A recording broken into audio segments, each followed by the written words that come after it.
வணக்கம். இன்னைக்கு வீடியோவில் நம்ம காரசாரமான பாஸ்தா எப்படி செய்கிறதுன்னு பார்க்க போகிறோங்க. ரொம்ப சிம்பிளாக வீட்டில் கிடைக்கிற பொருட்களை வச்சே ரொம்ப டேஸ்டியாக எப்படி பாஸ்தா செய்கிறதுன்னு வாங்க வீடியோவில் பார்க்கலாம். ஃபஸ்ட்டு ஸ்டவ் ஆன் பண்ணி ஒரு பாத்திரம் அடுப்பில் வச்சு அதில் 1 லிட்டர் அளவுக்கு தண்ணி சேர்த்துக்கலாங்க. இந்த தண்ணி நல்லா கொதிச்சு வரணுங்க. பாருங்கள், தண்ணி இந்தளவு நல்லா கொதிச்சு வந்ததுக்கப்புறமா இது கூட நம்ம பாஸ்தா சேர்த்துக்கலாம். நான் 2 கப் அளவுக்கு பாஸ்தா சேர்த்துக்கிறேங்க.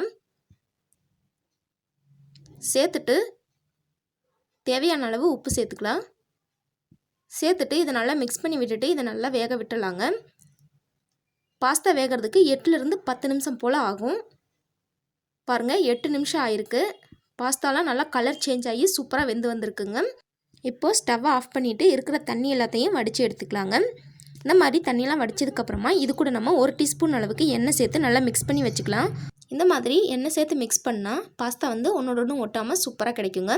இப்போ ஒரு பேன் அடுப்பில் வச்சு அதில் 2 டேபிள் ஸ்பூன் அளவுக்கு எண்ணெய் சேர்த்துக்கலாம். எண்ணெய் சூடானதுக்கப்புறமா அதில் பொடியாக நறுக்கின பூண்டு 1 டீஸ்பூன் அளவுக்கு சேர்த்துக்கிறோம். அதே போல் பொடியாக நறுக்கின இஞ்சியும் 1 டீஸ்பூன் அளவுக்கு சேர்த்துக்கிட்டு இதை நல்லா மிக்ஸ் பண்ணி விட்டுருலாங்க. இப்போ இது கூட நம்ம 2 பச்சை மிளகாயை பொடியாக கட் பண்ணி வச்சுருக்கேன், அதை சேர்த்துக்கிறேன். அதுக்கப்புறம் ஒரு பெரிய சைஸ் பெரிய வெங்காயத்தை பொடியாக கட் பண்ணி வச்சுருக்கேன், அதையும் சேர்த்துக்கிறேங்க. சேர்த்துட்டு இந்த வெங்காயம் நல்லா கண்ணாடி பதம் வர்ற வரைக்கும் நல்லா வதக்கி விட்டுக்கலாம். பாருங்கள், வெங்காயம் இந்த அளவு நல்லா வதங்கினதுக்கப்புறமா இப்போ இது கூட நம்ம தக்காளி சேர்த்துக்கலாங்க. நல்லா பெரிய சைஸ் தக்காளியாக 2 தக்காளியாக கட் பண்ணி வச்சுருக்கேன், அதை சேர்த்துக்கிறேன்.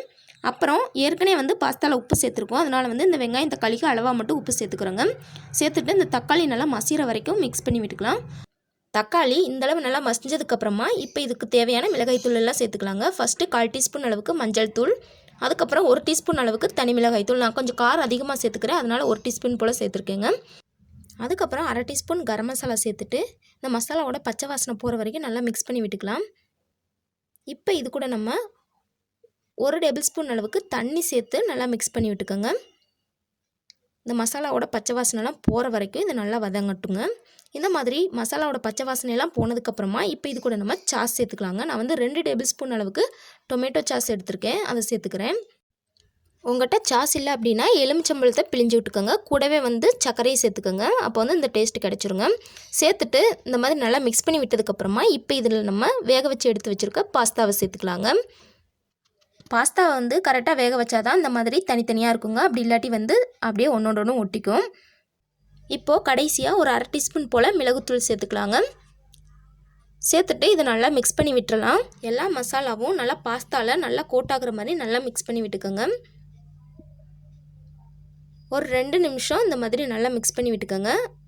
பாருங்கள், சூப்பராக மிக்ஸ் பண்ணி விட்டாச்சு. பாருங்கள் எந்தளவு பர்ஃபெக்டாக நம்மளோட பாஸ்தா ரெடி ஆகிருக்குன்னு. அவ்வளோதாங்க, ரொம்பவே ஸ்பைசியான நம்மளோட பாஸ்தா ரெடி ஆயிடுச்சு.